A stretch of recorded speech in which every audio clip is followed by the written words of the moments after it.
Hey everybody, Rosmatter here. Welcome to part 17 of my Chaos Head Noah Let's Play.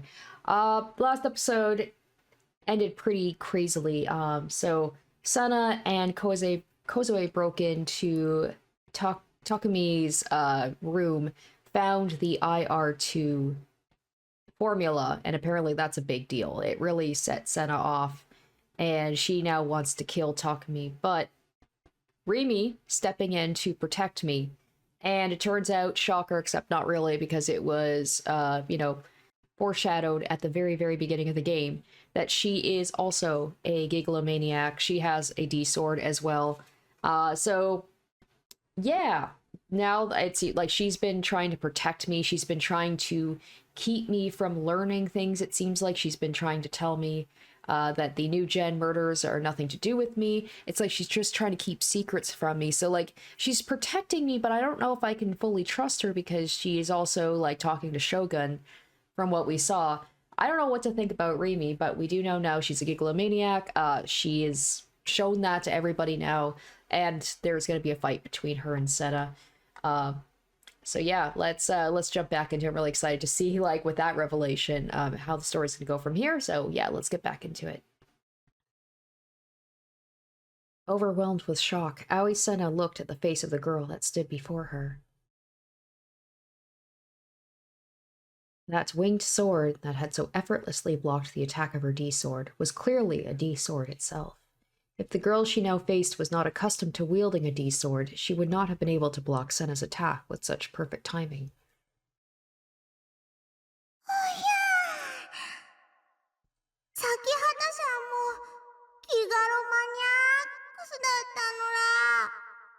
Okay, so she is surprised that Rimi is a gigalomaniac, but she also told me to, like, be careful around her. So is there another reason why Kozue, like, doesn't like Rimi or doesn't trust her?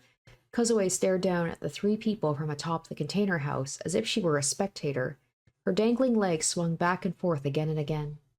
Sure, acting carefree for someone who ruined my surprise attack, thought Sena, clicking her tongue inside her head. However, despite her moving thoughts, she did not remove her gaze from Rimi's eyes. Her opponent had a brooding look on her face.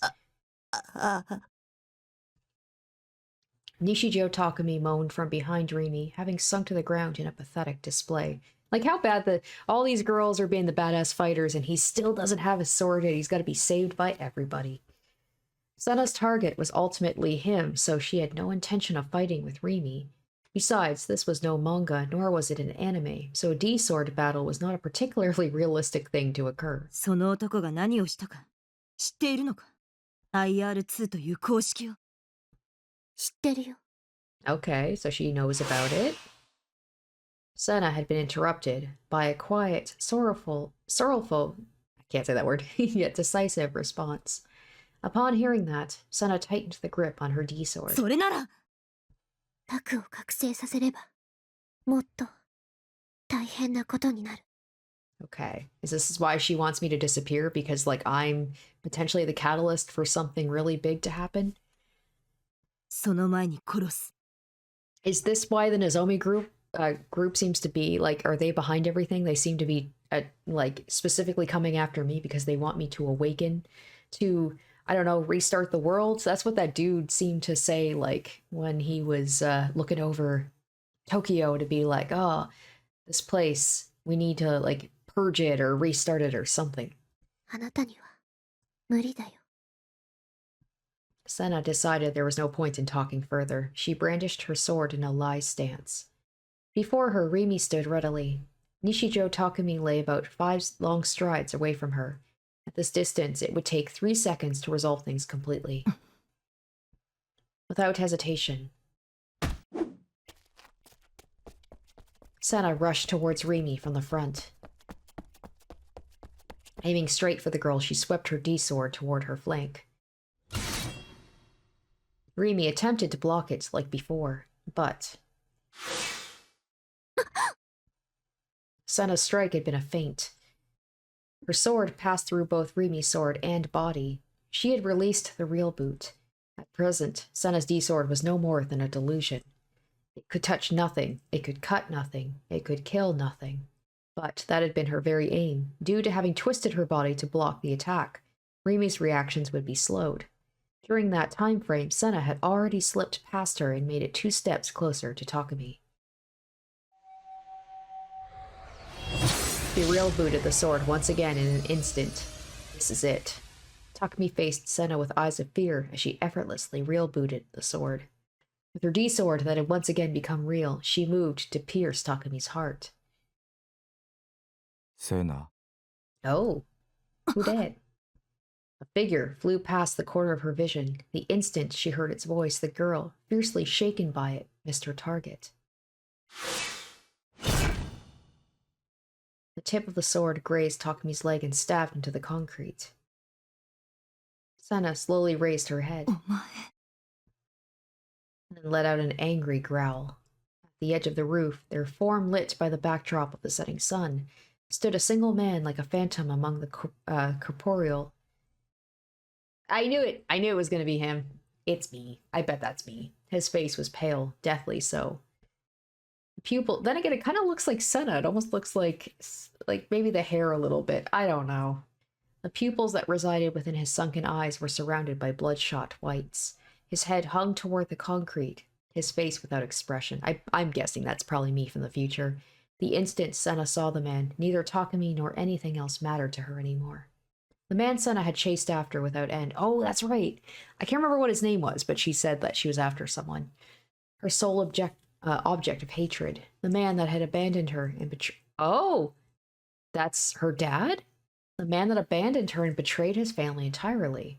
That very man now stood before her very eyes.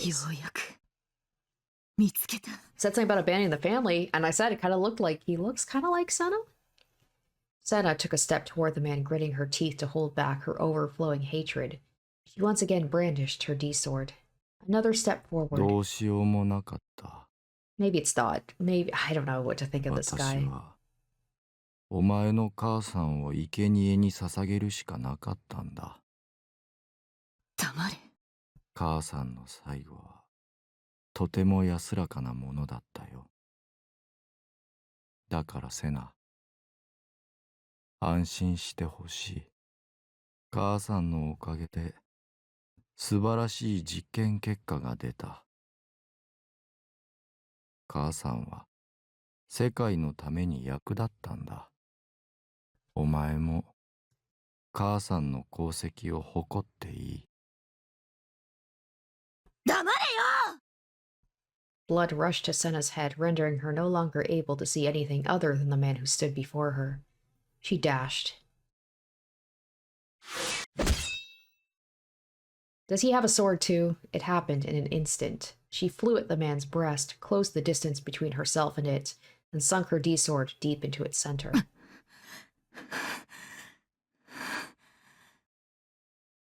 That was Sena's long-held desire. She had roamed Shibuya daily for the sole purpose of killing this man. She had dreamed of the day that she'd kill him countless times. It had never left her mind.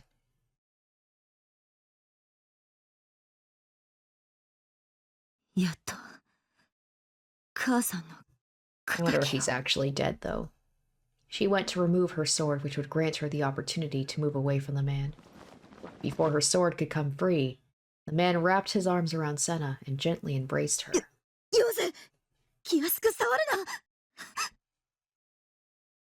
Her entire body stood on end. Him doing this now after everything that had happened only served to nauseate her.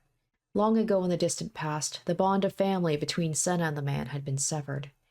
Even so, for some reason she was unable to comprehend. Sena could not bring herself to throw off the man, an inability that deeply surprised her.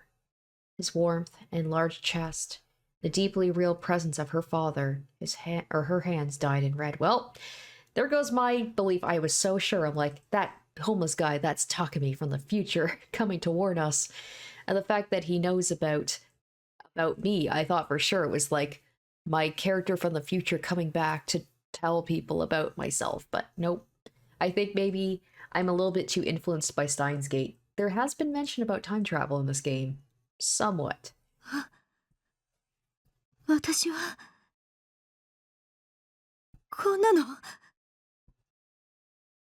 お前が望んだ妄想だ。望んだ妄想だよ。When she heard that whisper, Sena immediately understood. Error slipped into dead spots. Psychological attacks. Enchantment. Seeing someone's delusions. When Sena realized her mistake, it was already too late. She lost her balance, and together with the man, her body was cast off the roof. Oh shit, to Sena. The ground that lay 8 stories below looked oh so far away. Did what? She's not gonna die, no. Unable to comprehend what the hell was going on. That's me. I'm talking to you, like, what is going on? All I could do was watch as the scene unfolded. Sena had suddenly run to the edge of the roof. Oh, lost her balance for no reason and was about to plunge to the ground right this very second. So none of that was real. Her body was about to disappear beyond the edge. Oh, am I going to go and save her? I could only let out a whisper. I tightly closed my eyes, but that would require me doing something. She had committed suicide. Sena had intentionally dove to her death. I didn't understand why, as if I could understand. She'd assaulted me out of nowhere. Serves her right. That girl had just been yet another enemy.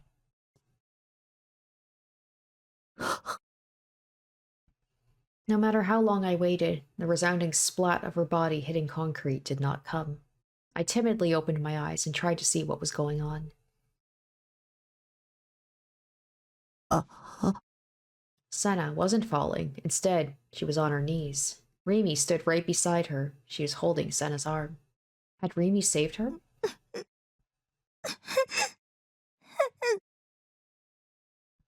Sena threw her D-sword away and started crying like a child. What the hell was even going on anymore? From my perspective, it had looked like Sena had tried to die of her own volition. So Rimi's able to create delusions? Yeah, guess so. I wonder if Rimi's ever done that to me. Rimi had done something to Sena. Maybe that's the reason that she kept saying, like, none of this is your fault. Like, she didn't want me to activate my sword because that seems like it's going to bring the apocalypse or something. Maybe that's what happened, like, at the very beginning with, like, me lying on the ground and, like, the rubble and stuff. Like, maybe I awakened something and it caused Shibuya to just completely collapse. And maybe Rimi's trying to prevent that by, like, being there for me, keeping an eye on me, making sure that I don't lose my mind. The usually bright and happy girl I was used to felt like an entirely different person now. A brooding face, sorrowful... There's that word. Sorrow. I can say sorrow. Sorrowful whispers, quivering eyes. The girl standing over there wasn't the Rimi I knew. A voice reverberated in my mind. Kozapi hadn't moved from her position on top of the container house, meaning she was still staring down at us. Oh, was Kozapi? Kozue? Was she in on this? Oh,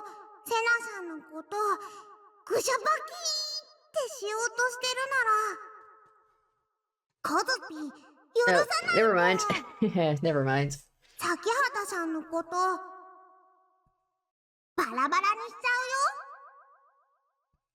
A chill ran down my spine. Kozapi was speaking with her usual airheaded anime-esque tone of voice, but the things she was saying were deadly serious.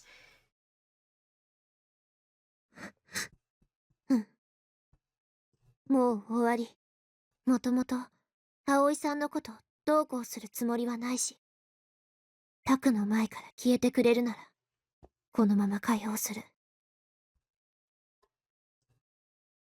それは、無理。だって、コズピーとセナちゃんとタクミちゃんはお友達だもん。ね、そうでしょ、タクミさん。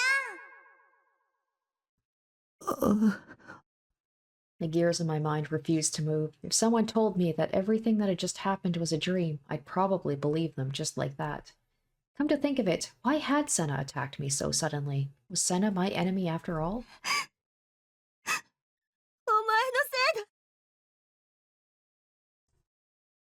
Sena raised her head as she sobbed. She made no attempt to wipe away her tears and stayed on the ground where she had fallen to her knees. Her gaze was fixed on me.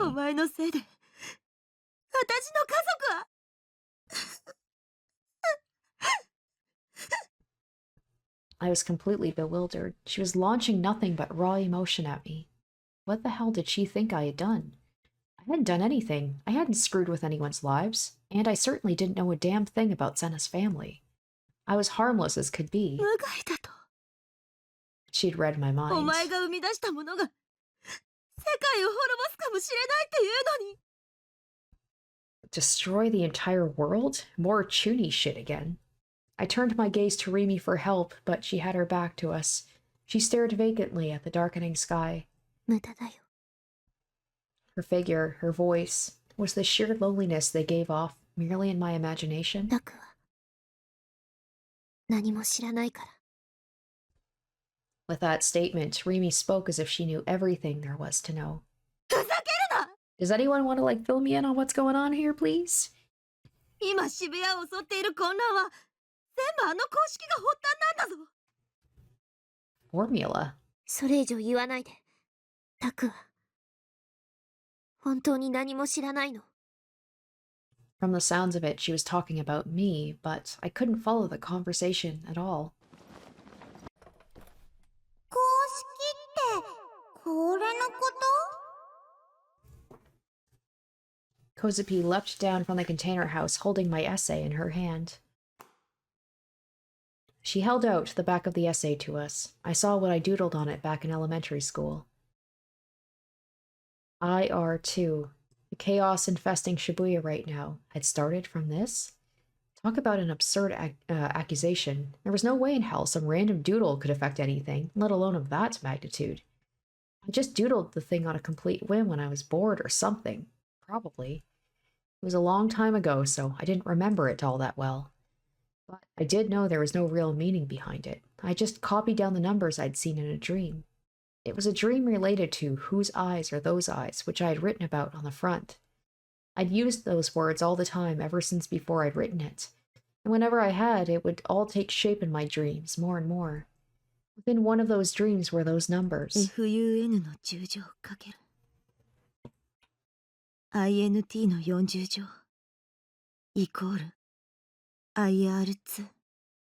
After a while, Sena wiped the tears from her eyes. Now they were a deep scarlet. While still on the ground, while still hanging her head down in regret, she formed a sentence. この公式をお前が生み出した瞬間世界は分岐したんだ。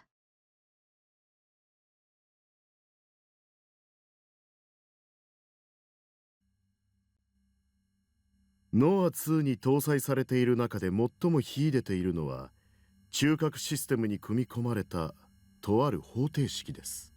これは人類史上未だ回答が見つかっていないとされているもの。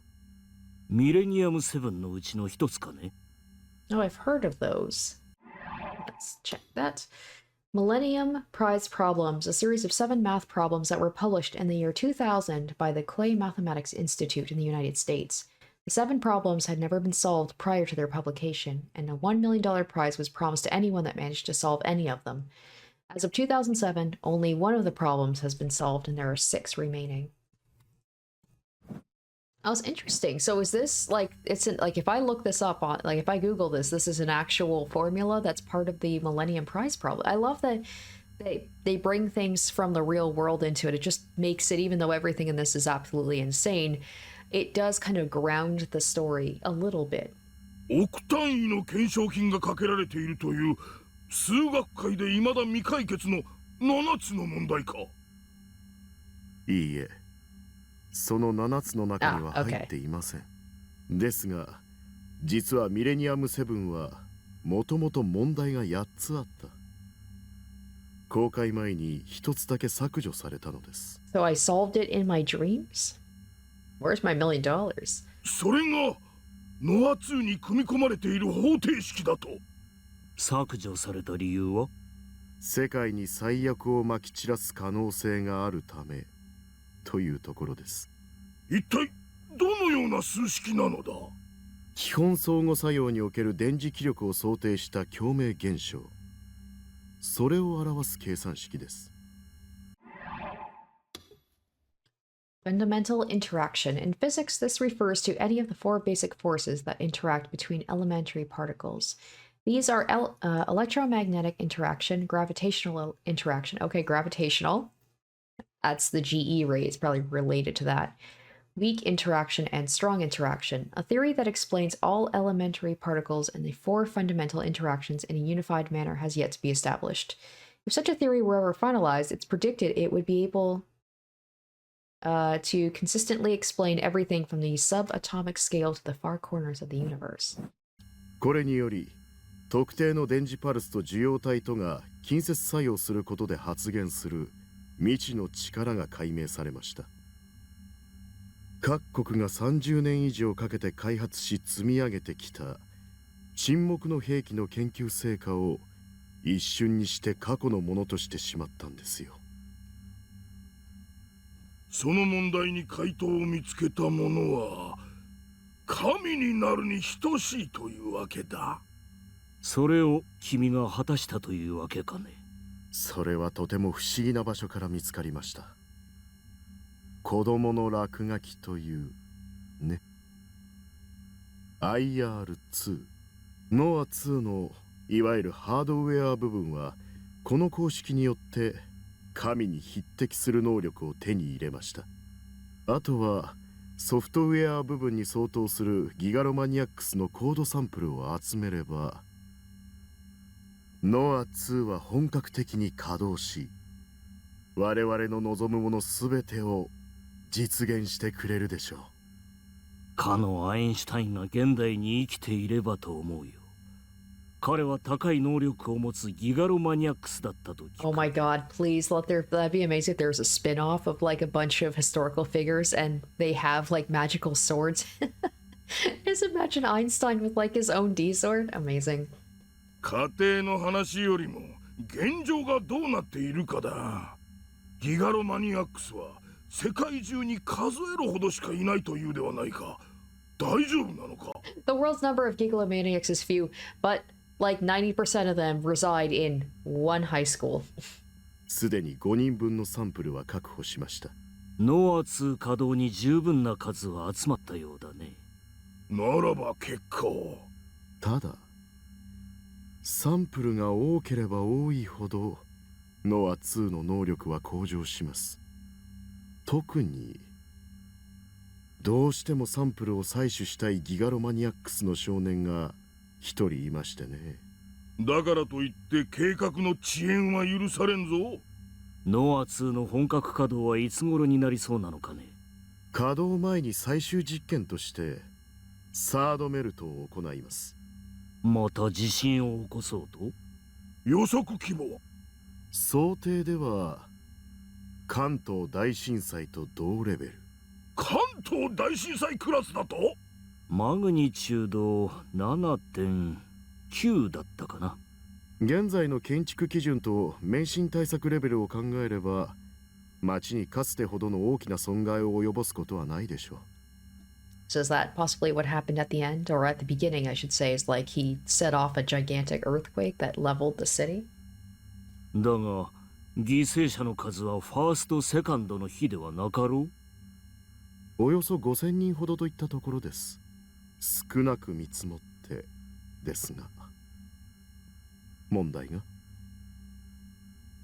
責任は貴様が取るのだろうな。腹でも切って死んでみせますか？これが最終実験です。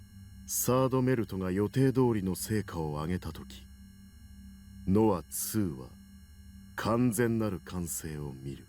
世界の可能性は我らの手の中に。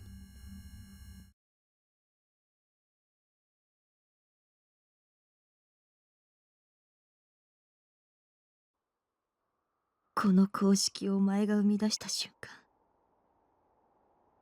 世界は分岐したんだ。分岐って。What, like with roots? This wasn't an eroge. タク、もう行こう。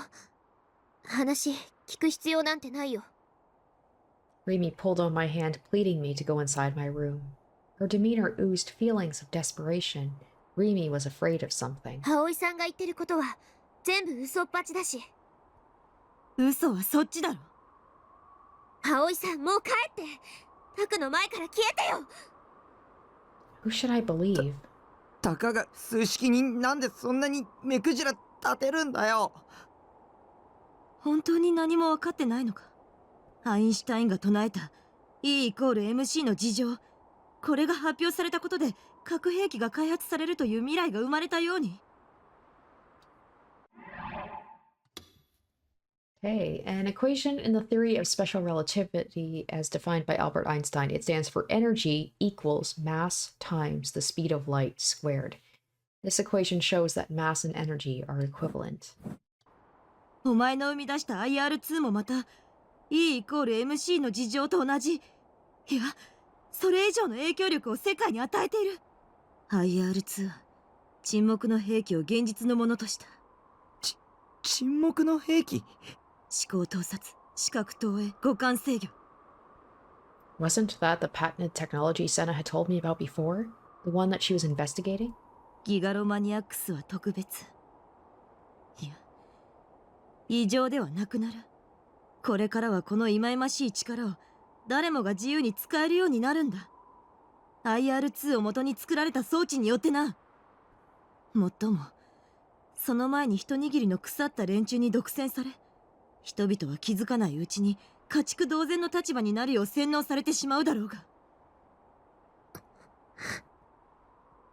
How would I have known all this? Go on and on about this shit till the end of time. It still won't change that I didn't know anything. Even if Sena was speaking the truth, I never would have intentionally tried to make something so horrifying. Not in a million years. It was just a doodle made by a kid. I hadn't done anything wrong.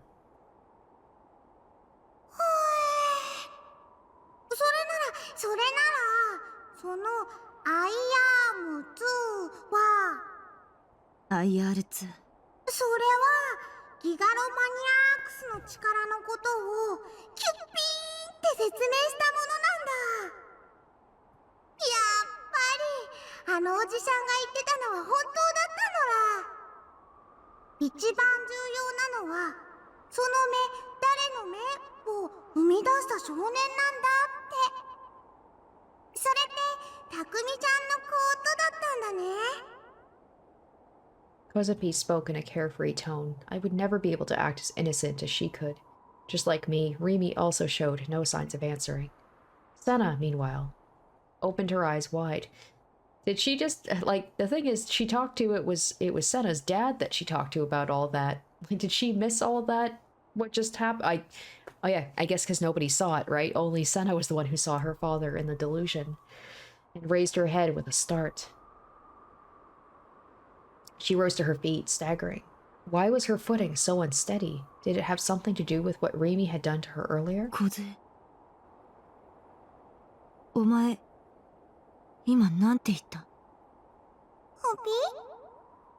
Sena drew closer to the puzzled girl, pressing her for answers. おじしゃんって誰のことだ？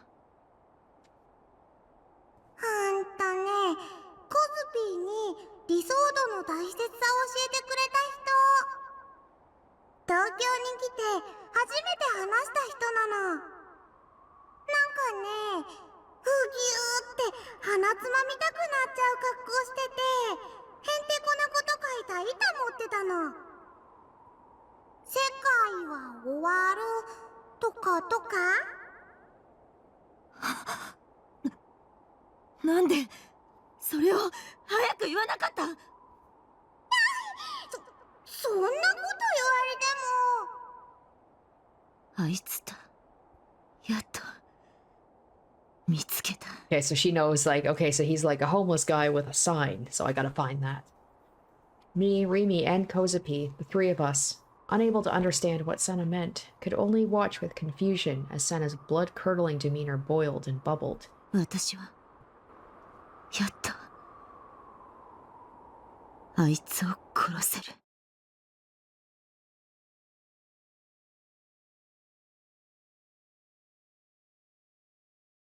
There had once been a certain experiment, but it was an experiment she had known nothing of.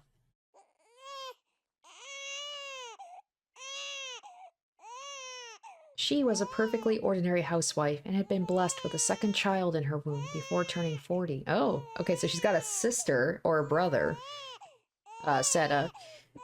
So she's got a sibling. I wonder if they died? Maybe in the experiment? I know the mom died, but maybe her sibling died too. No, perhaps perfectly ordinary might not have fit her quite so well. After all, her eldest daughter was already old enough to enter high school, a 15-year gap from the second child. She had been slightly worried her eldest daughter, adolescent that she was, would oppose the pregnancy. However, the exact opposite proved to be true. Her daughter's heart sang when she heard the news. Okay, so it is a sister. Her husband, an established scientist, often lost himself in his research and faith, and rarely ever came home to his family. But when he was home, he always did his best to be a good husband and father. So while she housed some dissatisfactions, they would never surpass the love she held for her husband. Her second child was delivered without issue, a healthy girl of 2,579 grams. She named the child Mana. Soon after, her husband was unfortunately made to transfer far away. Her husband held no capacity to support himself with even the most basic of life skills, forcing her to ask her stable daughter to go with him and tend to her father's needs. Oh shit. So I wonder, like, did he use the daughter first, Mana, in his experiment and then ended up using the mom too? Since she was now living alone with a newborn Mana, they then opted to move to an affordable company housing as per her husband's plan. She had initially been living in an apartment within the suburbs, but this made transport inconvenient. The new company house, however, was in the best area in Shibuya, and many of her husband's colleagues' families lived close by. Her considerate husband claimed that because of this, there'd be nothing to worry about in her times of need, including when she needed help with the baby. Every room in the company house was spacious, and she particularly favored the bedroom. One wall was home to a large mirror, and the opposite wall had an even larger window. From there, she could view the luscious greenery of Yoyogi Park. She then went on to quickly befriend a housewife living close by, and received extraordinary treatment from the company, namely being provided a housekeeper. She was proud of her husband for holding such an important position within his company, one that allowed her to live in such a luxurious way. And so her life without worries nor dissatisfaction continued. 2 years passed. While Mana had experienced delayed growth, she had grown into a healthy child, all while not contracting any major illness. I'm dumb. I'm so dumb. So Mana is the younger one. The older one must have been Sena, right? So Sena went with her father, right? Let me check the backlog. Okay, so yeah, I'm dumb. Like, I realize I'm like, wait, no, Mana's the younger one. So the older sister that went away with the dad, that was Sena. So yeah, I'm guessing something happened. He did something to the mother and to the little baby as like an experiment, maybe to try and find like egomaniacs or something, or to like unlock something. She was a very pampered child. If she did not cradle Mana in her arms, the girl would start crying in a voice so shrill it could even shatter the thickest glass. Regrettably, she had fallen ill about a month prior. Our particularly grave symptom was a fierce tinnitus, something she suffered from throughout most hours of the day. Fortunately for her, the housekeeper and housewife next door were more than willing to assist her with taking care of Mana. Regardless of the help she received, she was essentially joined at the hip with Mana, and was never able to part from her for even a moment. Even when going to the bathroom, even when taking a bath. If a thought were to ever cross her mind about having the housekeeper cradle the baby for a short time, Mana would detect these intentions and immediately burst in tears. Okay, so she is a gigalomaniac as well. She can read minds. Contrary to what one might surmise, she actually found endearment in how much Mana clung to her, but due to the inseparability of the two, she continued to live a life where she could never take even a single step out of her own home. Her lifestyle was entirely supported by the housekeeper and housewife. For her, meeting the two had become her true saving grace. However, over time, something odd began to happen with the two helpers. During a friendly chat in the living room that had occurred a week prior, the housewife had spontaneously vomited without warning. Paying no heed to the confusion she showed, the housewife then rushed outside. She had not seen her since, leaving her to worry she'd perhaps fallen ill. Concerned, she decided to ask the housekeeper if she could check on her. As the housekeeper left that day, she had made her request, concluding with an, "I'd love your help tomorrow as well, dear." And yet, when the housekeeper heard these words, she suddenly burst into tears and could only nod again and again as she departed. The tinnitus that had been tormenting her became fiercer that night, to the point where it felt as if her head itself might split apart.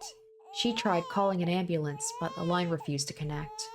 She then tried going outside to ask the neighboring housewife for help, but even that proved too much for her. That's like the headaches that Takumi gets. Throughout all of this, her daughter continued to cry incessantly, further agitating her pain. In order to endure this terrible pain, she embraced her beloved Mana, and as she did so, both the tinnitus and the crying abruptly stopped. The pain in her head vanished just as suddenly, almost as if it had never been there to begin with. She then looked down only to see, she did. The child she was holding was now a mummified corpse, in spite of how heavily it had been crying until that very moment. The body had suddenly become a desiccated, rotting mound of flesh, one that gave off the most repulsive stench. And so before she could even realize it was all an experiment, her mind broke. So that was all a delusion of her having, like, this baby? What? There had once been a certain experiment, but it was an experiment that ran different to how he had hypothesized. Oh gosh, okay. He was a scientist at Nozomi Technology, a follower of the Cosmic Church of the Divine Light, the man at the center of Nozomi's strictly confidential Project Noah, and the man that had deciphered FUN equals 10 times INT equals 40 equals IR2. So that's the same headgear that Aoi, I just get them mixed up, not Aoi, sorry. Ayumi? Is that her name? Fez? He had offered his wife on the verge of childbirth as a test subject for the experiment. While that had been an instruction from the founder that he revered, it had been just as much his own suggestion, all to ensure the success of the experiment. It was christened the Mana experiment after the code name given to their second daughter. His eldest daughter of 15 was placed in a Cosmic Church of the Divine Light institution, all while he observed his confined wife and infant child for 24 hours a day. His wife had been led to believe the place she resided in was a company house, but in reality it was a test site that Nozomi Technology had prepared, a site containing the Noah 2 prototype he was developing. So did, like, the baby die at some point? But they're like, no, let her hold the corpse of this baby, and she believes it's real. Mind reading, visual projection, and control over the 5 senses. In order to research the effects of such practices, he locked his wife and daughter Mana in the site as test subjects. Not much was known about the effects of electromagnetic radiation on the human body, so he very much intended to halt the experiment immediately as if his wife or child showed any strange abnormalities. The experiment was then met with an unfortunate accident soon after it began. Mana passed away at 1 month of age. Cause of death unknown. It was an accident nobody could have prevented. He was overcome with sorrow and attempted to bring the experiment to a close. And yet, such a thing was not permitted to him. Those were the words of his employer. His employer was referring to the bizarre sight visible within the experiment. His wife did not seem to recognize Mana's death as real, and instead treated her remains as if they were still her child. In her eyes, Mana never died, but in truth these things were all a simple projection, a reality only she was privy to. This was an effect of the Noah 2 prototype. In a certain sense, the situation provided an optimal opportunity to test its capability. So, assuming that the housewife and the housekeeper were real people, I'm guessing they were just like employees. Maybe the one vomited because of like the smell of like the decaying body, and then like the housekeeper crying because like she realized how fucked up this is a situation, is having this mom take care of this dead baby that she doesn't realize is dead. Consequently, he had his wishes disregarded. Eventually, even he came to think that continuing the experiment would be best for his wife's sake. Looking upon the one-way mirror, his wife would embrace the corpse of their child and lived her every day in blissful happiness. She would gaze through the window toward the greenery of Yoyogi Park, but in reality the window was a mere wallpaper and the scenery a projection.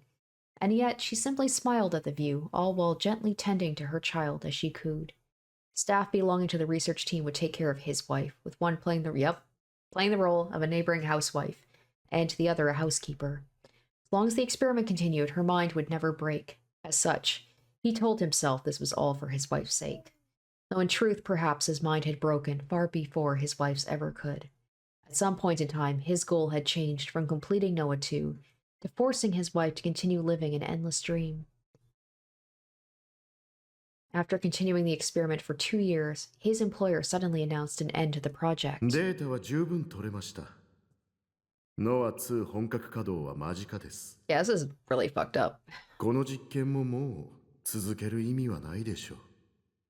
Just to, like, have her be brought to reality and realize all of that was a lie, her child is dead, like, goddamn. He vehemently opposed this, his desperation evident, and yet this passion had him branded a traitor, and he was subsequently removed from the project. As a gesture of kindness, he was permitted to be present at the test site on the final day of the experiment, albeit within restraints. And with him, his daughter, of whom he had not seen across these 2 full years, was forced to be present. A look of bewilderment rose to her face when she noticed him. 父さん、これはどういうこと？母さんに何をしたの？母さんが抱いているの？ Oh god, yeah, and then Sena has to realize her sister's dead. He was unable to answer. His guilt over what he had done prevented him from looking his daughter in the eye. Meanwhile, the start of a ghastly ritual was drawing near.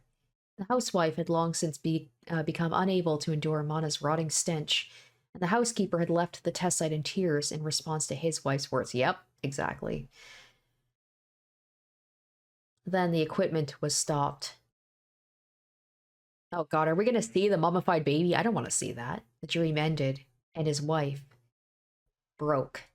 In her eyes, what was once her child had suddenly transformed into a mummy, a sight that brought her to scratch at her scalp, tear out her hair, dig her fingernails into the flesh of her face, and then, oh, she killed herself. Ooh. Yeah. Begin to wrap it. Okay. Did not see baby eating happening. That was not on my bingo card. Begin to ravenously devour the desecrated body of her own child. Oh my god. I thought she was just gonna, like, basically kill herself. Through every tear of the flesh, she continued to laugh maniacally, bang her head against the wall, before eventually she took a kitchen knife, drove the blade into her own eyes, and died right where she stood. The daughter cried and screamed as she watched her mother's horrific end from beyond the one way here.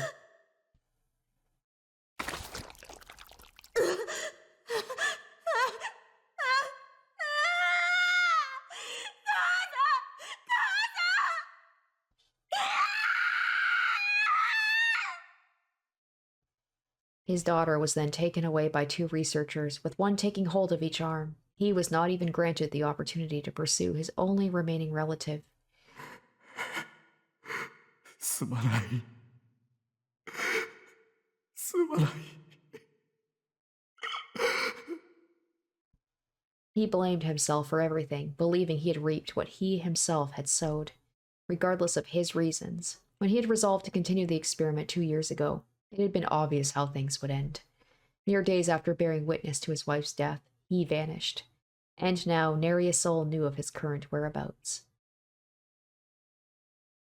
Oh, that was dark.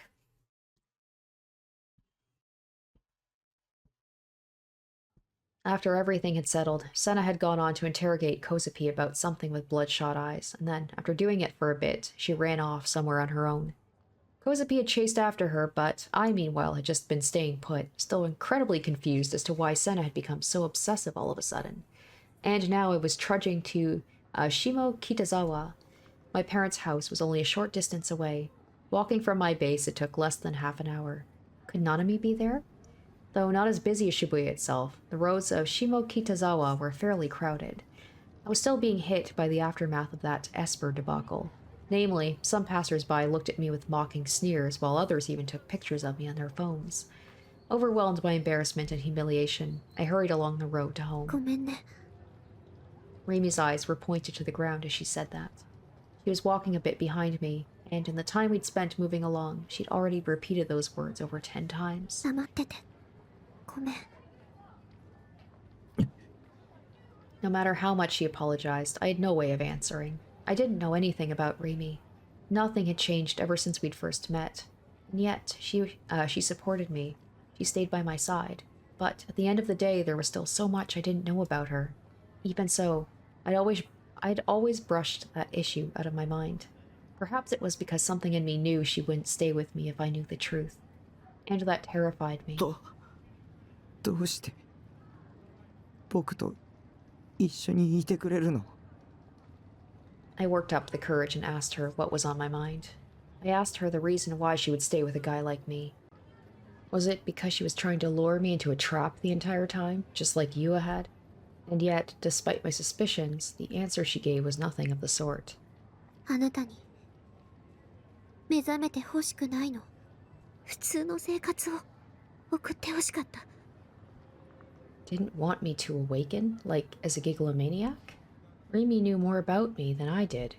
一体君は何者なの That's what I want to know. 私は Rimi hesitated a little.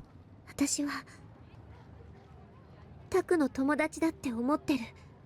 友達でいたいな。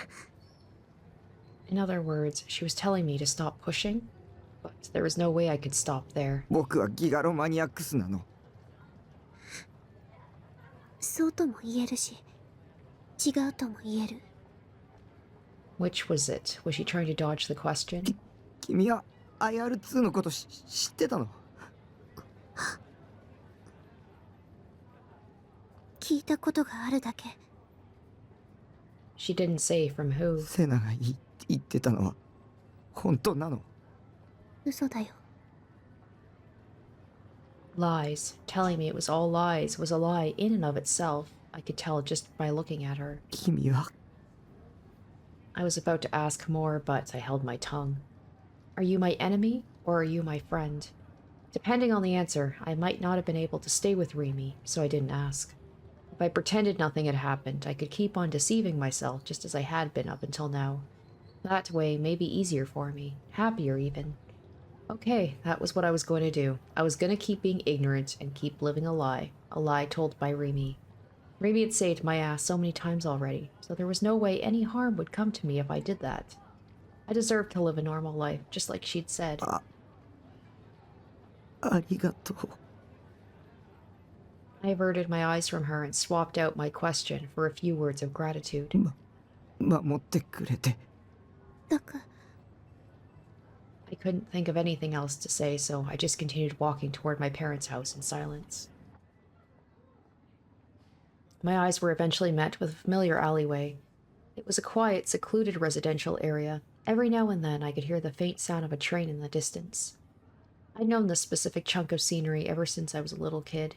This was where I'd grown up. I'd walked to both elementary school and middle school using this alleyway. If I headed through the narrow alleyway in front of me, my house would be right there. I was scared of seeing Nanami again, but I had to know for certain whether her arm was still there. I stopped and took a deep breath to calm myself, and then right when I was about to start walking again... 待って。 Uh-oh. I turned around to see Rimi on the verge of tears. どうしても行くの。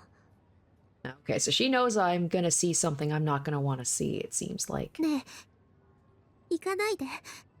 もう普通じゃいられなくなるよ。 I wonder if it's gonna be something similar to what you had described, like her parents acted like maybe Nanami isn't there, and the parents are gonna be like, you don't have a sister, what are you talking about?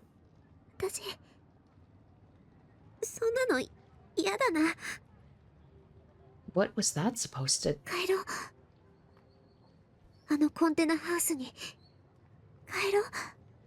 私タクが望む限りずっと一緒にいるから。それで一緒に学校に行って大臣と3人で他愛もない話をして、帰りに立ち食いそば屋さんとか CD ショップとかに寄って、そうやってこれからもやっていこうよ。僕はナナミに会わなくちゃ。いないよ、きっと。 Why was she so sure? Or was it just another lie? Would something bad happen to me if I went home? 私タクの悲しむ顔見たくない。 So you say. 謎かけみたいなことはやめてよ。 Right? Thank you. That's what I want to say to everybody in this damn game is like, everyone stop talking in riddles. Stop telling half-truths or not telling me what's going on. I'd had enough. She was telling me to stay ignorant forever. I couldn't go on like this, pretending like I knew nothing. Of course I couldn't. Each and every person I knew just kept hitting me with non-stop cryptic nonsense. It never ended. Chaos Head could be called Cryptic Nonsense. That would be a great other title for it. I really did want to stay ignorant. I really did. 実家に行っちゃいけない理由があるなら言ってよ。こんな中途半端なのうんざりなんだ。 Sick of it? Did I have any right to say that? Wasn't I the one who always half-assed everything? Who never really said what I meant? Wasn't I the one who always ran away from everything? Yeah, I was. All the more reason to just keep doing that from now until forever. This might be the turning point, is like he's worried about his sister. He wants to know what's happened to Nanami. This might be the point where he's like, I will embrace being a gigalomaniac. I will confront things head on rather than running away from my problems. It was time to go home. Rimi was right. I didn't need to see Nanami at all. No. If I were planning to check whether she'd had her right hand or not, then what the hell would I do if she didn't? Wouldn't that be all my fault? Nanami would hate me, resent me. All it would have done was solidify I was a pathetic loser that couldn't even save his own little sister. If I left everything up in the air like it was now, I wouldn't have to be loaded with guilt. So that was what I'd do. God damn it, here I was thinking that he was actually gonna take initiative for once. I still am holding out hope that I will eventually. It was the optimal choice. Don't look at anything. No matter how many mysteries come your way, ignore them. Shut yourself away from the world. Yeah, he's gonna do it for Nanami. He has to know. ナナがいないと何にもできないんだから。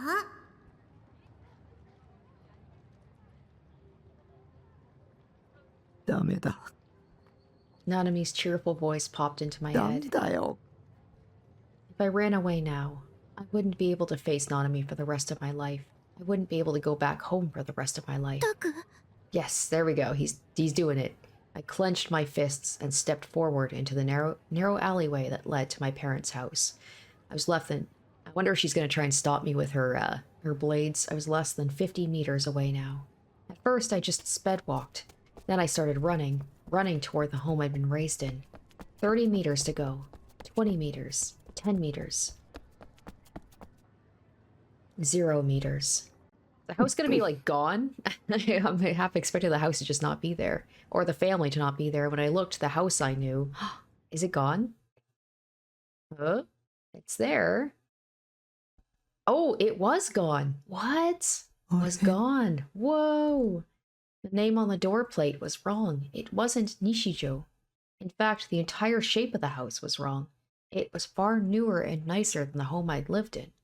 I looked around. I wondered if I'd mistaken one of the neighboring houses for mine. But I hadn't. Actually, none of the surrounding scenery lined up with my memories. I considered maybe I'd gotten lost or taken the wrong alley, but there was no way that could have happened. I'd recognized the entire route until now. I knew for a fact I remembered the route. But my home wasn't at the end of it. After taking the path from my memories, the scenery that should have been there hadn't appeared, and a completely unfamiliar one had instead. Jamais vu. What should have been a familiar place felt like I was setting foot into it for the first time. シャメビューだ。違うよ。 Rimi stood right behind me. She had denied my words immediately. この世界に。 Okay, this is like a completely different world. Remember I was in a coma. Is this like my weird coma world or something?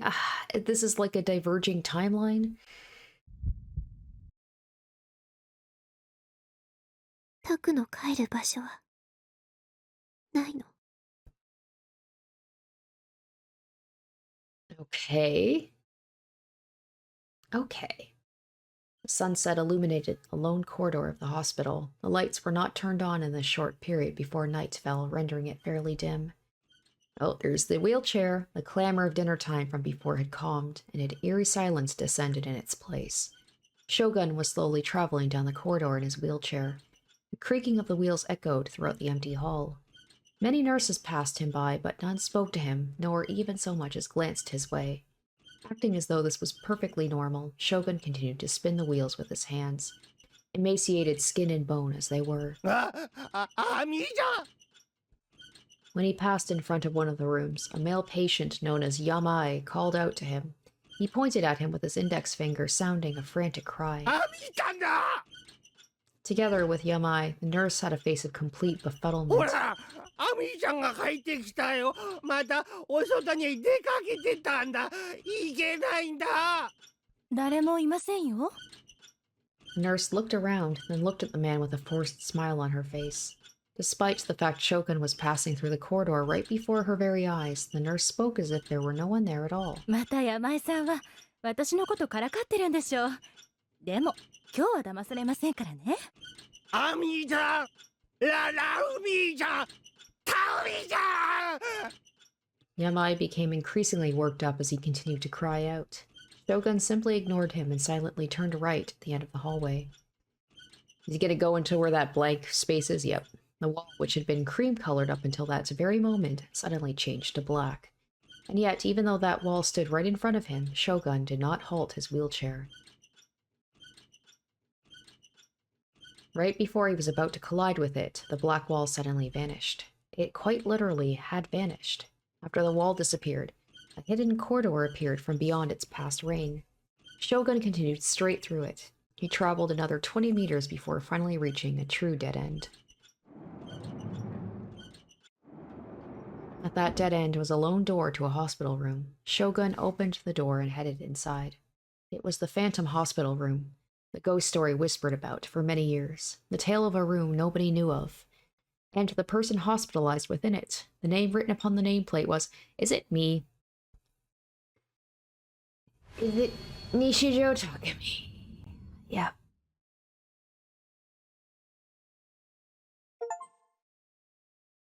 Alright, chapter 9. We are on the way to the end, at least, of the first playthrough. I believe there's 10 chapters, so I don't know how much longer there is, but probably, maybe another couple of episodes before we at least finish the first route? From the train windows, an indigo blue could be seen permeating the sky. The trains of the Yamanote line grew chaotic as businessmen and students alike made their way back to their homes. Two of its passengers, Kusunoki Yua and Yasuji Ban, stood shoulder to shoulder as they shook along with the commuting train, holding on to its hanging straps for stability. They were admittedly an odd pair, and perhaps due to how much they stood out, Yua had been feeling constant gazes coming from all around her. It would stand to reason this was why she was repeatedly fidgeting with her hair and glasses. She still was not yet acquainted enough with the detective, Ban, to strike up a casual conversation with him.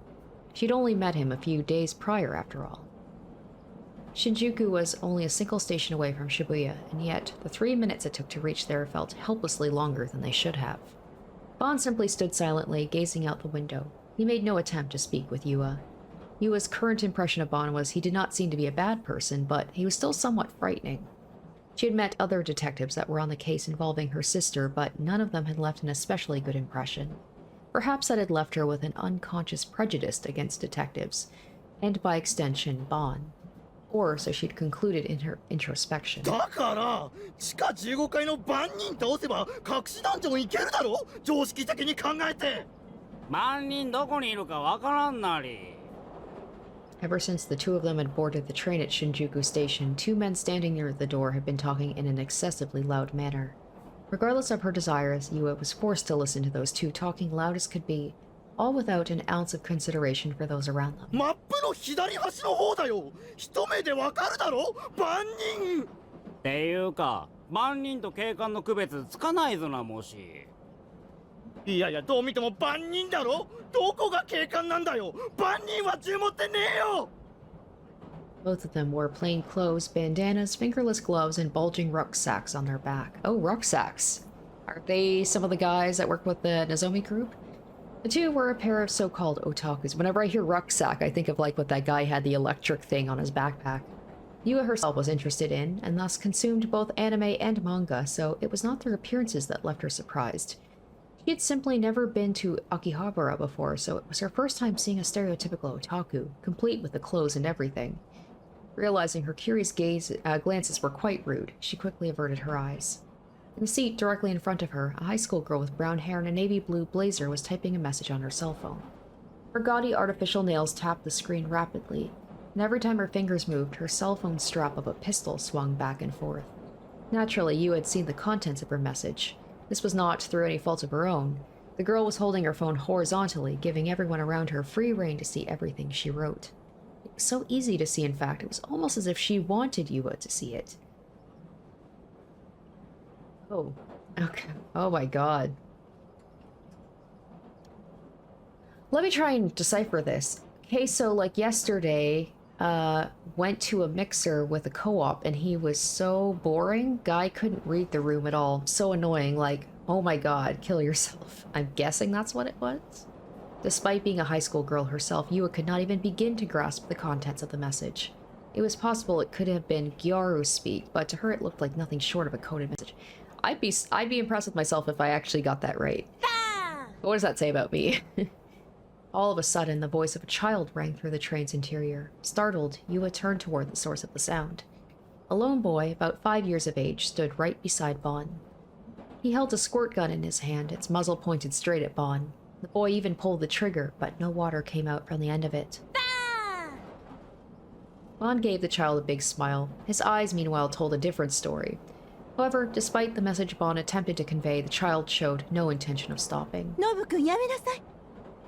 A woman, likely his mother, rushed to her son's side. She turned toward Bon and politely bowed. Suimasen. Ban! Ban! Nobu-kun, yamenasai itte! The mother scolded her son in an attempt to make him stop, but her reprimanding never extended beyond verbal. She did not take the water gun from him, nor did she attempt to grab his hand. Ban! Ban! Ban! Hontoni suimasen. They're putting a lot of, like, descriptions on everybody in the subway. I have to assume that there's, like, a reason for this. Yeah, 構いませんよ。バンバンバンおじさんが困ってるでしょう、ノブ君。To Yua, the scene seemed very unnatural. The mother was clearly angry at her child and showed an apologetic demeanor toward Bon, but that was the only thing normal about it. バンバンバンやめなさい、怒るわよ。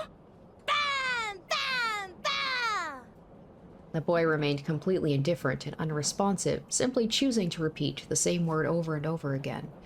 Yet despite his inaction, the mother made no attempts to stop him with anything other than words. So there's the girl who has a gun thing hanging from her phone. Then there's a kid coming by saying bang bang. Is that a thing? Is Bon gonna get shot later? Are we getting like some sort of premonition? 本当にすいません。バンバン Oh, I hate this kid. And for some reason, Bon simply sat there and let the boy do as he pleased. バンバンバン In the end, the scene continued on until they arrived at Shibuya Station. All this in 3 minutes. Jeez. That sounds like a nightmare of a trip. Upon coming to a full stop at the station, the train doors opened, but the mother and son showed no signs they intended to disembark. Relieved, Yua exited on the platform along with Bon. Taking a peek at his expression, she saw a clearly forced smile sitting upon his face. お急ぎ中のお客様にお知らせいたします。地下鉄番号門線。失礼しました。半蔵門線は人身事故の影響でただいま Okay, what's happening here? A personal injury, a gun being pointed at him. There was the clerk from before who kept saying, like, Bon. I can't remember what word he was saying. But like he was putting the emphasis on the Bon. It's like they're watching him. And then they both saying that like it feels like somebody's watching us. Like, it's like they, whatever this Nozomi group is or whatever, it's like they know that these two are looking into this whole thing. And they're basically being like, we're on to you. And if you don't stop, we're gonna kill you. お客様には大変ご迷惑をおかけして申し訳ございません。最近よく感じるんだが。 A crowd of people came and went through the platform. As Bon walked through along with the crowd towards the Hachiko's gate, he began whispering to Yua. まるで不特定多数の人間にストーカーされてるような気がするんだよな。どういうことですか？さっきみたいなことがよくあるって話さ。周囲の人間の何気ない行動がまるで自分への嫌がらせじゃねえかって思えてくるわけ。This was the reason why Bonnet showed no reaction to the boy's mischief. Events such as those, ones that did not present much trouble, were becoming an everyday occurrence for him. Once he had begun picking up on it, it made it difficult for him to stay of sound mind. 考えすぎだろうが、俺みたいな地味なおっさんに興味があるやつなんてそうそういねえだろうし。ただ、集団ストーカーってのは確かに存在するんだよな。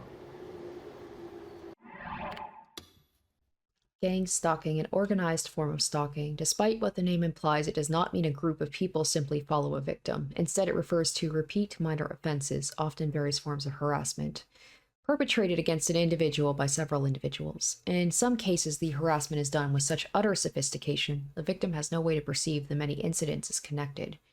Specific examples may include a victim being repeatedly bumped into by various people they don't know, a car honking endlessly in front of the victim's house late at night, people the victim have never met before alluding to private information only the victim should know, etc.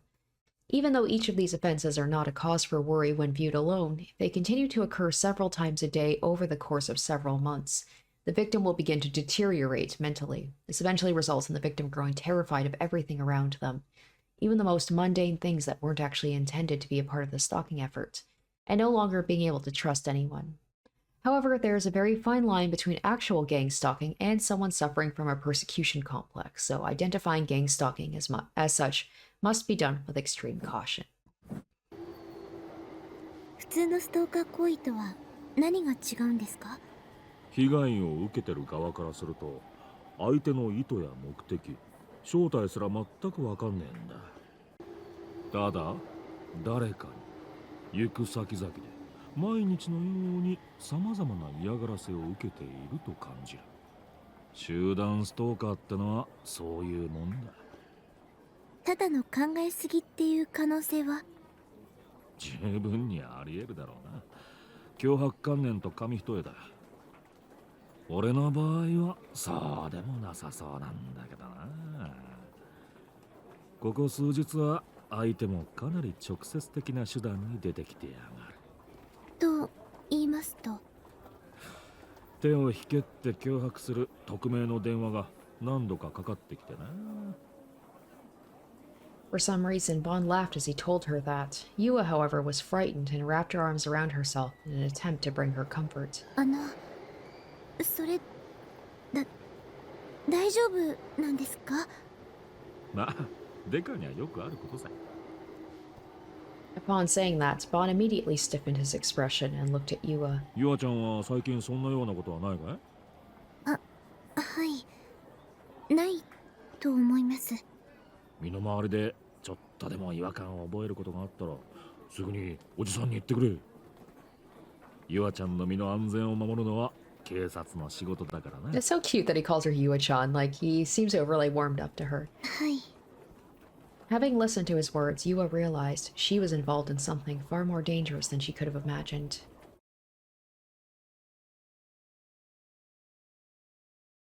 あなたは妄想の存在なんだよ。Her voice a whisper, Rimi said something nonsensical. Ignoring what she had said, I glanced at the various houses around me.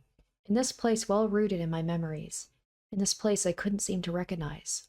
Houses that should have been there were nowhere to be seen. Houses that shouldn't have been there were all I could see.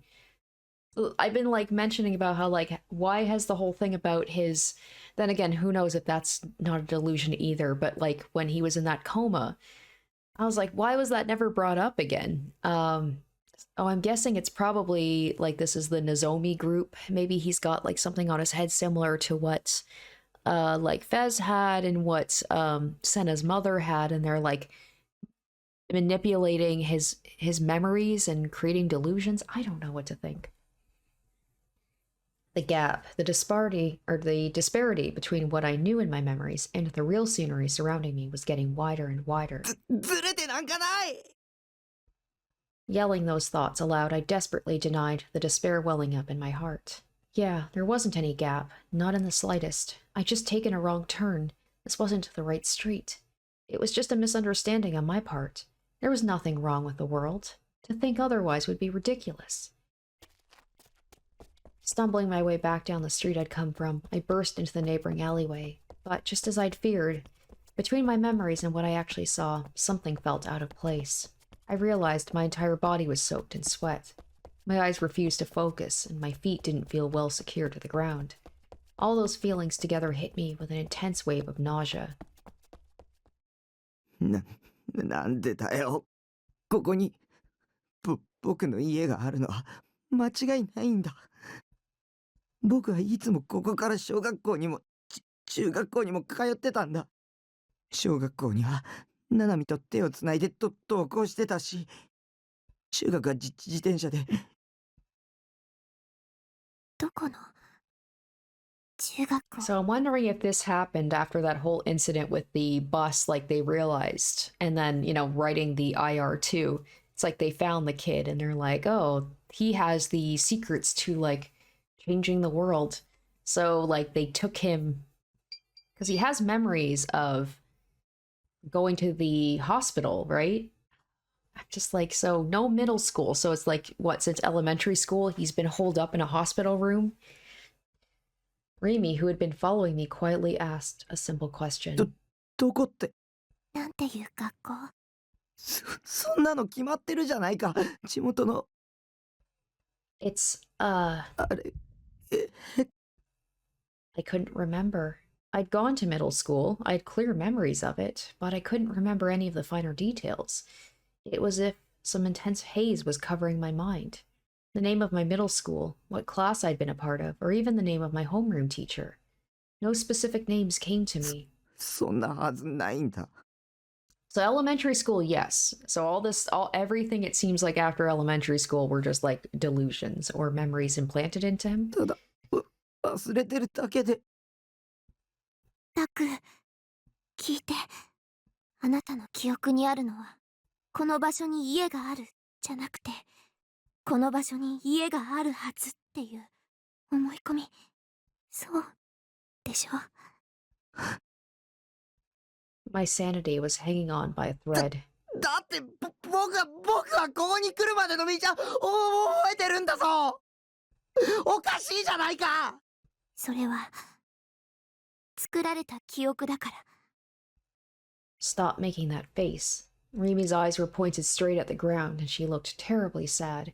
Without looking up at me, she just continued saying the most confusing, nonsensical things. Things that, once again, I didn't understand. Things that were impossible to understand. So I stopped trying. タクは中学には通ってないの。わかったぞ。これドッキリでしょ。そうなんでしょ。きっとあれだ。そう、リミとナナミが実は知り合いとかで僕を二人して騙そうとしてるんじゃ。なんだ。そうか。ビビった。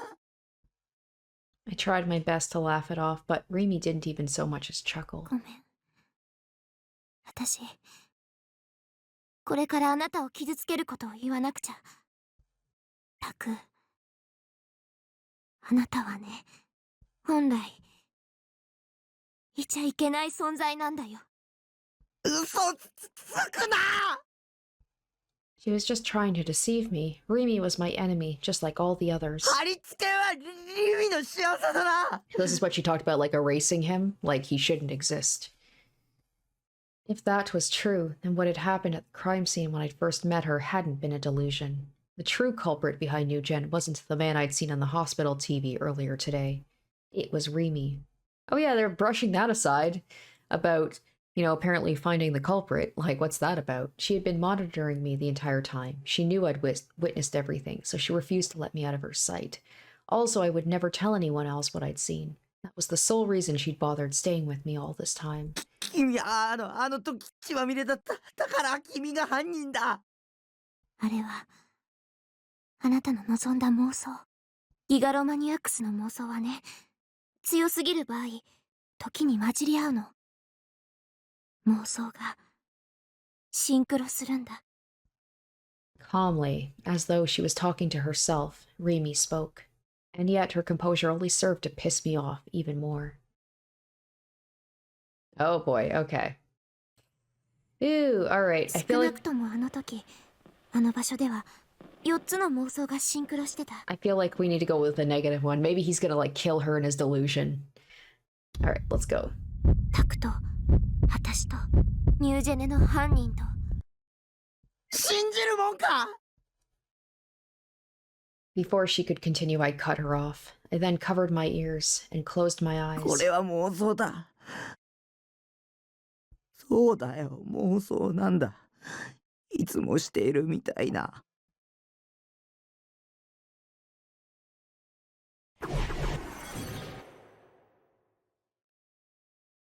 これ以上妄想しちゃダメ。 Oh, she's just like, no, we're not doing delusions anymore. Interesting. Okay. Okay, so that's it? No more after this? My mind, still trying to delude itself, was forcibly ripped back to reality by Rimi's words. Alright, she's like, fine, you want to face reality? Let's do this. Let's rip that bandage off.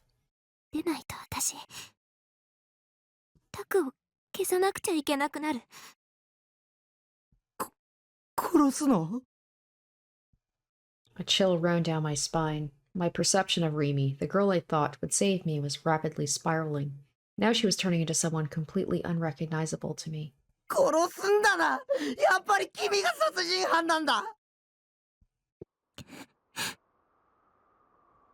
So why did she look so... Biting her lip as she fought back tears, hanging her head low as could be, it all made me hesitant to accuse her of anything. Tell me it's all a lie. Tell me it's a prank so we can laugh it off. If you do, we could go back to how it used to be between us. I want to go back.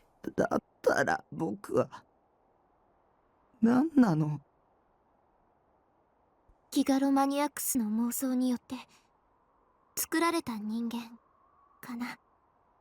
バカらしい。僕にはちゃんと記憶があるんだ。中学の頃の細かい記憶は思い出せないけど、忘れちゃっただけで。あなたが生まれたのは1年半前なの。 What? You were born only a year and a half ago? What? A year and a half ago? That would have been when I just started high school. だったら僕は1歳半の赤ん坊っていうことじゃないか。バブ言ってなくちゃおかしい。タクは生まれた瞬間からタクだった。君がその目で見たって言いたいの？確かに僕らは1年半前から友達だったらしいね。僕は覚えてないけど。私とあなたが会ったのは1ヶ月前。貼り付けの現場。私はもともと水明の生徒じゃないから。 Rimi was a complete and utter schizo, just like the others. No, not just schizo, super schizo. She was at a top tier not even Sena or Ayase could hope to match. 誰が僕を妄想したの？言ってみてよ。西条匠くんだよ。入ったアウト。僕が妄想なんでしょ。その僕が妄想して僕を作ったって矛盾してるじゃないか。はい論破終了。Get owned. それとも君の妄想？君が勝手に作り出した君だけの脳内設定なんでしょ。僕はそれに巻き込まないでよ。私だってタクには知ってほしくなかった。ここにも来てほしくなかった。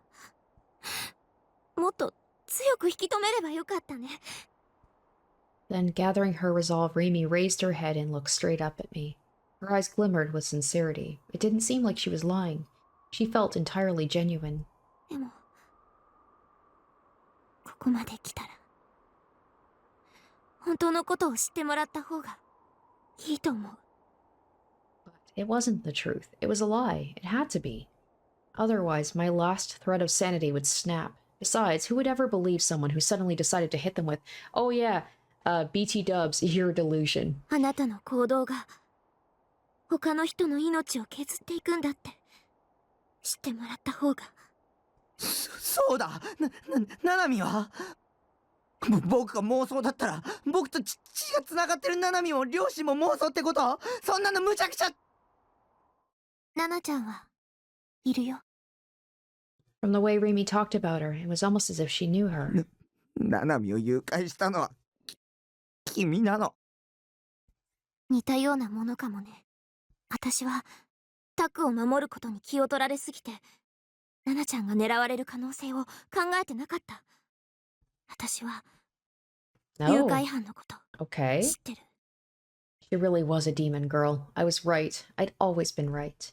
Rimi was the only one I wanted to be on my side. And even though I'd always believed that, there had always been more than enough reason to doubt her. And yet, even so, I'd feigned ignorance and simply trusted that she'd keep her promise to stay by my side. But despite all that, just like Yua, Rimi was... 君も僕を裏切るんだね。そうだね。私はタクを裏切った。隠し事ごめんね。私のこと恨んでいいよ。謝られたって。僕は信じない。信じられない。Despite my words, it was impossible for me to prove I was real. All the supernatural things I'd seen up until now flashed through my mind. And that's when I knew I couldn't just laugh off her words as some insane asshole. As I thought that, Rimi slowly began to approach me, and then embraced me. Taken completely by surprise, I surrendered myself to her. I could feel her warmth. She had saved me. She had saved my soul. She had taught me nothing but kindness. But now, despite being in the center of her embrace, her warmth could not have felt more distant. そろそろ行かなきゃ。行くって、どこへ？ナナちゃんをさらった誘拐犯のところ。決着つけなくちゃいけないの。ナナちゃんのことも他のことも。このままだとタクも守りきれないし。そんなの無責任だ。僕にここまでひどいこと言っておいて逃げるの。Rimi started inching away from me, one step, then another. Slowly she distanced herself. 戻ってくるから。タクは部屋にいて。そしたらまた一緒にいろいろ楽しいお話しよう。あなたはあそこにいてもいいんだよ。 Such a gentle tone, even though she had said all those cruel things. Why was she still being so nice to me? でも一つだけ約束。もう妄想はしない。ね。タクの妄想力はとっても強いから。 So I wonder if, like, I get the delusions again, if I should just not choose any of them? 妄 Or 想 if す they're れ not ば going to す give me るほ the ど option anymore. 本物のあなたの命が削られていっちゃうんだ。何を？それじゃあまた明日。石。 Rimi struck a pose, saluting me with the most unnatural smile on her face. It could not have been more forced. And only a moment later, from her eyes, quiet tears began to fall. Rimi frantically turned her back to me, and as her shoulders started to tremble, she ran away. And I, having been left behind in a stupor, sank helplessly to my knees. 本物の僕ってなんだよ。僕は偽物じゃない。 All color vanished from the world. All hope I'd once had was gone. My very existence had been denied. There was no meaning in me being here. Not even my death had held any meaning.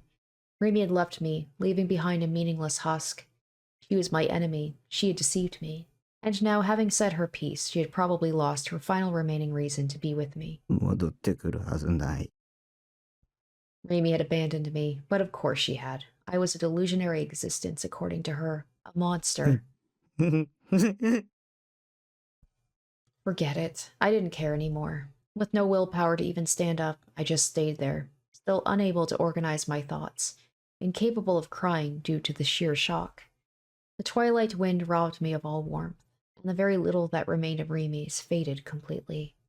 As I looked up at the sky for no particular reason, I gazed at the sunset, a sunset that had been almost completely eroded by the dark of night.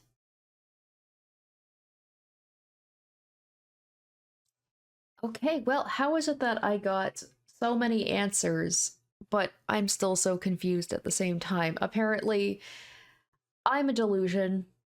the real Nishijo Takumi is in a is in a secret hospital room somewhere. I'm 18 months old, and the more I have delusions, the more I'm whittling away the life of the actual Nishijo. Nanami has been kidnapped, that's true. Rimi knows who the kidnapper is. She said she's gonna go try and stop everything. We can see why Rimi's been staying by my side and, like, trying to keep me away from things, protecting me. I know I was suspecting of her, especially, like, you know, when Kozue said, like, be careful around her. But she really does seem to have, like, my best interest at heart. Like, she does seem to be caring about me. I guess I feel a little bit like Takumi does. Like, I feel just tired. Just like, what's going on? Like, I'm still trying to, like, think back about everything. I'm like, how does that all connect? Something linked back to that whole incident when he was a kid. I'm guessing maybe he got taken in by the hospital, like when he went for a checkup. Maybe they kept him there, and they just continued to keep him there under observation because they suspect, like, he's a gigalomaniac and he has, like, the secrets to the universe, basically. And they're trying to awaken him because that's going to, I don't know, start the world over again. I don't know what the heck, guys. I'm so confused. And I doubt I'm gonna get, like, any true answers in this playthrough. I feel like I'm gonna have to at least do a couple more routes to, like, really truly understand what's going on. But that's what I like about these games at the same time. It always keeps you on your toes, keeps you guessing. So yeah, that's gonna do it for me, guys. Hopefully you enjoyed. Thank you so much for watching, and stay tuned next week for part 18. Until then, bye. Special shoutouts to my top tier patrons: Revealing Storm, Lynn's VA, Kenju Storm, and iCognito.